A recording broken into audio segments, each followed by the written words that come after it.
আজকের গল্প ব্যোমকেশ বক্সী ও অন্ধকার সিঁড়ির রহস্য।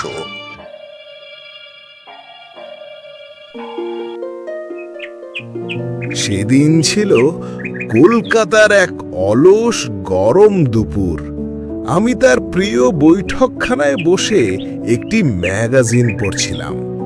ব্যোমকেশ তখন তার পুরনো আরাম কেদারায় বসে একটি খবরের কাগজের পাতায় গভীর মনোযোগ দিয়ে কিছু একটা খুঁজছিল।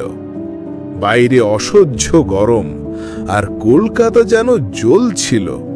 আমি বললাম, ব্যোমকেশ, এই গরমে আর ভালো লাগছে না, কলকাতাটা যেন ফুটছে। ব্যোমকেশ আমার দিকে তাকিয়ে মুচকি হাসল। অজিত, গরম শুধু আবহাওয়ায় থাকে না, মানুষের মনের মধ্যেও থাকে, আর সেই গরম থেকেই ঘটে অদ্ভুত সব কাণ্ড। তার কথা শেষ হতে না হতেই সদর দরজায় কড়া নাড়ার শব্দ হলো। একজন বৃদ্ধ ভদ্রলোক, যার পরনে সাধারণ ধুতি পাঞ্জাবি এবং চোখে মোটা ফ্রেমের চশমা, ঘরে প্রবেশ করলেন। তার নাম বিনায়ক সেন। তিনি ছিলেন এক নামকরা স্কুল শিক্ষক। তার কাঁপা কাঁপা গলায় উদ্বেগের ছাপ স্পষ্ট। তিনি ব্যোমকেশের সামনে এসে বসলেন। তিনি বললেন, ব্যোমকেশ বাবু, আমার বাড়ি থেকে একটি মূল্যবান জিনিস চুরি হয়েছে। তার কণ্ঠস্বরে এতই উদ্বেগ ছিল যে আমি তার দিকে না তাকিয়ে পারলাম না। কি চুরি হয়েছে বিনায়ক বাবু? ব্যোমকেশ শান্ত গলায় জিজ্ঞাসা করল। আমার ছোট ভাই অবিনাশের ডায়েরি। সে সম্প্রতি মারা গিয়েছে। ওই ডায়েরিটি ছিল তার শেষ স্মৃতিচিহ্ন, কিন্তু গতকাল রাতে কেউ যেন সেটা চুরি করে নিয়ে গেছে। অবিনাশ সেন ছিলেন একজন বিখ্যাত প্রত্নতত্ত্ববিদ।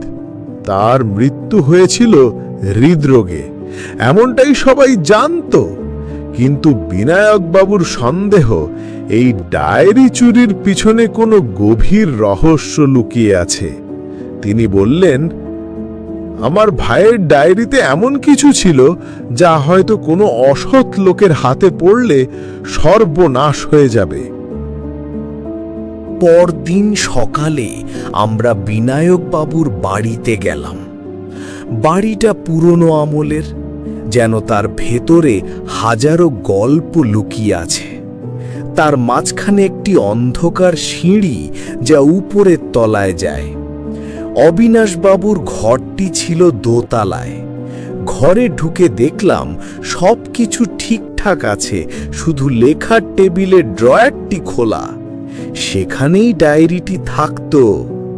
আমি অবাক হয়ে বললাম, কি অদ্ভুত!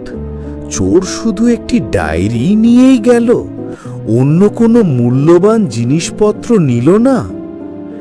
ব্যোমকেশ তার স্বভাব সুলভ ভঙ্গিতে বলল, হয়তো ডায়েরিটাই সবচেয়ে মূল্যবান ছিল অজিত।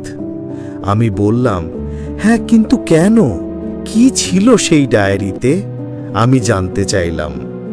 বিনায়ক জানালেন, তার ভাই প্রত্নতত্ত্ব নিয়ে এমন সব গবেষণা করতেন যা প্রায়শই সাধারণ মানুষের বোধগম্য হতো না। সে প্রায়ই বলতো সে এক পুরনো পুঁথির রহস্য ভেদ করেছে, কিন্তু সেটা কি তা আমি কখনো জানতে পারিনি। তিনি আরও বললেন যে তার ভাই খুব গোপনীয়তা পছন্দ করতেন এবং কাউকে তার কাজের বিষয়ে কিছু বলতেন না। ব্যোমকেশ এরপর বাড়ির সবার সঙ্গে কথা বলল। বাড়িতে বিনায়ক ছাড়াও তার স্ত্রী রেবা দেবী, তাদের মেয়ে অনসুয়া এবং একজন পুরনো চাকর গোবিন্দ বাস করত। গোবিন্দর বয়স প্রায় 60-এর কাছাকাছি। তার চোখে মুখে একরাশ ক্লান্তি আর ভয়ের ছাপ। এছাড়াও অবিনাশবাবুর গবেষণার কাজে সহায়তাকারী একজন যুবক প্রায়ই আসতেন। তার নাম ছিল সৌভিক মজুমদার। সে একজন উচ্চাকাঙ্ক্ষী প্রত্নতত্ত্ববিদ এবং অবিনাশবাবুর একজন একনিষ্ঠ ছাত্র ছিল। তার সঙ্গে অবিনাশের একটি গবেষণামূলক প্রকল্পে কিছু মতবিরোধ ছিল বলে শোনা যায়। সৌভিক অবিনাশের কিছু পুরনো বই এবং গবেষণাপত্র নিয়েও কাজ করছিল, যা তার উচ্চাকাঙ্ক্ষারই ইঙ্গিত দেয়। ঠিক এই সময় পাশের ফ্ল্যাটের এক নতুন ভাড়াটে মিসেস রায় সেখানে এলেন। তার চোখে এক অদ্ভুত কৌতূহল। তিনি বললেন, অবিনাশবাবুর মৃত্যুটা স্বাভাবিক বলে মনে হচ্ছে না। তিনি প্রায়শই রাতে ফোনে কারো সঙ্গে ঝগড়া করতেন। মিসেস রায়ের এই কথা আমাদের তদন্তের মোড় ঘুরিয়ে দিল। মিসেস রায় জানালেন, অবিনাশবাবু প্রায়শই একজন রহস্যময় ব্যক্তির সঙ্গে কথা বলতেন। তিনি প্রায়শই শুনতেন, অবিনাশ বলছেন, আপনি আমাকে ভয় দেখাতে পারবেন না। আমি জানি আপনি কি চান, কিন্তু আমি আপনাকে সেই পুঁথি দেব না। তদন্ত চলাকালীন এক নতুন চরিত্র যুক্ত হল, ডাক্তার সুব্রত মিত্র, অবিনাশের পারিবারিক ডাক্তার। তিনি জানালেন, অবিনাশের মৃত্যুর দিন তাকে কেউ এক অপরিচিত ফোন নম্বর থেকে ফোন করে বলেছিল অবিনাশের শরীর হঠাৎ খারাপ হয়েছে। কিন্তু যখন তিনি পৌঁছলেন তখন অবিনাশের মৃত্যু হয়ে গেছে এবং বিনায়ক সেন আগে থেকেই সেখানে উপস্থিত ছিলেন। ডাক্তার মিত্র আরও জানালেন যে অবিনাশের মৃত্যুর কিছুদিন আগে তিনি অবিনাশের স্বাস্থ্য পরীক্ষা করেছিলেন এবং তার হৃৎপিণ্ড সম্পূর্ণ সুস্থ ছিল। স্বাভাবিক হৃদরোগে তার মৃত্যু হওয়া অসম্ভব। ব্যোমকেশ প্রথমে গোবিন্দকে জিজ্ঞাসাবাদ করল। গোবিন্দ জানালো, অবিনাশবাবু প্রায়শই রাত জেগে কাজ করতেন। তবে একটা অদ্ভুত ব্যাপার ছিল স্যার, উনি রাতে আলো নিভিয়ে মোমবাতির আলোয় কি যেন লিখতেন। চাকরটির কথায় একটা ভয় মেশানো বিস্ময় ছিল। সে জানালো, অনেক রাতে সে অবিনাশবাবুর ঘর থেকে মৃদু আলো আসতে দেখত, কিন্তু কাছে গেলে সব চুপ হয়ে যেত। গোবিন্দ আরো বলল যে অবিনাশবাবু মৃত্যুর আগের রাতে খুব অস্থির ছিলেন এবং বারবার সিঁড়ির দিকে তাকিয়ে কি যেন খুঁজছিলেন। এরপর ব্যোমকেশ কথা বলল অনুসূয়ার সঙ্গে। অনুসূয়ার কথায় একটা চাপা উদ্বেগ লক্ষ্য করলাম। তার চোখে মুখে ভয় আর দুশ্চিন্তার ছাপ স্পষ্ট। অনুসূয়া, তোমার কাকার সঙ্গে তোমার সম্পর্ক কেমন ছিল? ব্যোমকেশ তাকে জিজ্ঞাসা করল। অনুসূয়া একটু ইতস্তত করে বলল, কাকা একটু গম্ভীর প্রকৃতির ছিলেন।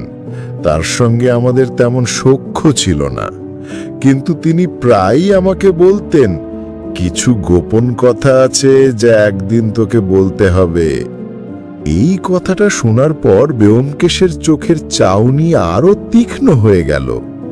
অনুসূয়া আরো জানালো যে তার কাকা একটি নতুন লোহা সুরক্ষিত সিন্দুক কিনেছিলেন, কিন্তু সেই সিন্দুকটি এখন বাড়িতে নেই।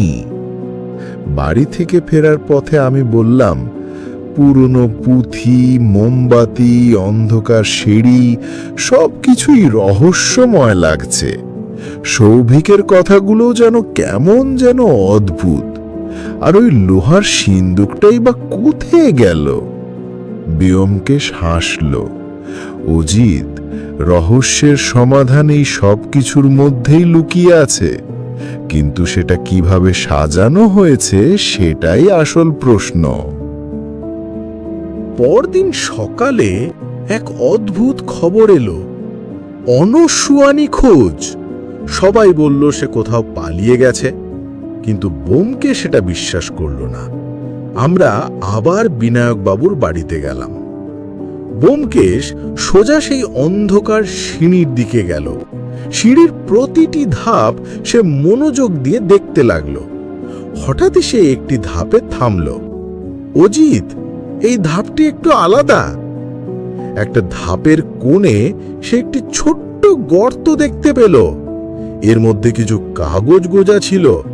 ব্যোমকেশ তা বের করে আনল। সেগুলো ছিল অবিনাশবাবুর ডায়েরির ছেঁড়া পাতা। পাতায় লেখা ছিল, আদিগন্ত গ্রামে এক প্রাচীন মন্দির আছে, তার নিচে লুকানো আছে এক মূল্যবান পুঁথি যা 1000 বছর আগের এক ইতিহাসের কথা বলে। আমি ব্যোমকেশের দিকে তাকিয়ে হতভম্ব হয়ে গেলাম। ব্যোমকেশ তখন বুঝতে পারল ডায়েরিটা চুরি হয়নি, ওটাকে লুকিয়ে রাখা হয়েছে। কিন্তু কে লুকিয়েছিল? সে সোজা অনসূয়ার ঘরে গেল। বিছানার নিচে সে একটি ছোট্ট বাক্স খুঁজে পেল। তার মধ্যে ছিল অবিনাশবাবুর আসল ডায়েরি এবং একটি পুরনো পুঁথি। তাহলে কি অনসূয়াই চোর? এই প্রশ্ন যখন আমার মনে ঘুরপাক খাচ্ছে, তখন ব্যোমকেশ বিনায়ক সেনকে ডেকে বলল, বিনায়ক বাবু, আপনার ভাই মারা যাননি, তাকে খুন করা হয়েছে, আর এই খুন করেছেন আপনি। বিনায়ক প্রথমে অস্বীকার করলেও ব্যোমকেশের সামনে তার সমস্ত যুক্তি ভেঙে গেল। তিনি বললেন, আমার ভাই সেই পুঁথিটি পেয়েছিল, সেখানে এক বিপুল গুপ্তধনের কথা লেখা ছিল। সে আমাকে সেই বিষয়ে কিছুই জানায়নি। আমি যখন জানতে পারলাম, তখন আমি তাকে ঘুমের ওষুধ দিয়ে হত্যা করি, কিন্তু তার ডায়েরিটি চুরি করতে পারিনি। ডায়েরিটি অনসূয়া লুকিয়ে ফেলে। অবিনাশ যখন মারা যাচ্ছিলেন, তখন অনসূয়াকে ইশারা করে ডায়েরিটা সিঁড়ির একটি ধাপে লুকিয়ে ফেলতে বলেছিলেন, কিন্তু সে সেটা লুকোনোর বদলে তার ঘরে রেখে দেয়। বিনায়ক ডায়েরি খোঁজাখুঁজি শুরু করলে অনসূয়া তা দেখে ভয় পেয়ে আসল ডায়েরিতে একটি বাক্সে লুকিয়ে রাখে এবং কয়েকটা পাতা ছেড়ে সিঁড়ির ধাপে রেখে দেয়, যাতে বিনায়ক মনে করেন ডায়েরিটি হারিয়ে গেছে। এরপর সে নিজেই নিখোঁজ হওয়ার নাটক করে, যাতে কেউ তাকে সন্দেহ না করে। বিনায়ক জিজ্ঞাসা করলেন, কিন্তু আপনি কিভাবে বুঝলেন? আপনি বলেছিলেন ডায়েরি চুরি হয়েছে, কিন্তু চোর শুধু একটি ডায়েরি চুরি করে, অন্য কিছু নেয় না। এটা অস্বাভাবিক। তার ওপর আপনার মেয়ে যখন বলেছিল তার কাকা তাকে কিছু গোপন কথা চেয়েছিলেন, তখনই আমার সন্দেহ হয়। আর সিঁড়ির ধাপে ছেঁড়া পাতাগুলো বলে দিচ্ছিল ডায়েরিটা চুরি হয়নি, বরং লুকিয়ে ফেলা হয়েছিল। একমাত্র অনসূয়াই সেটা করতে পারত, ব্যোমকেশ বলল। ব্যোমকেশের এই তীক্ষ্ণ পর্যবেক্ষণ এবং যুক্তির কাছে বিনায়ক সেন ধরা পড়লেন। পুলিশ এসে তাকে গ্রেপ্তার করল।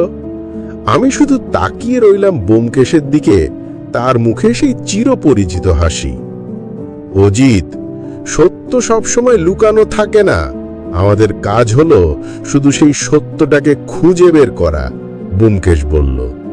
আমি বুঝতে পারলাম পৃথিবীর সব রহস্যের পেছনে একটা সহজ সত্য লুকিয়ে থাকে, যা খুঁজে বের করার জন্যে ব্যোমকেশের মতো সত্যান্বেষীর দরকার হয়।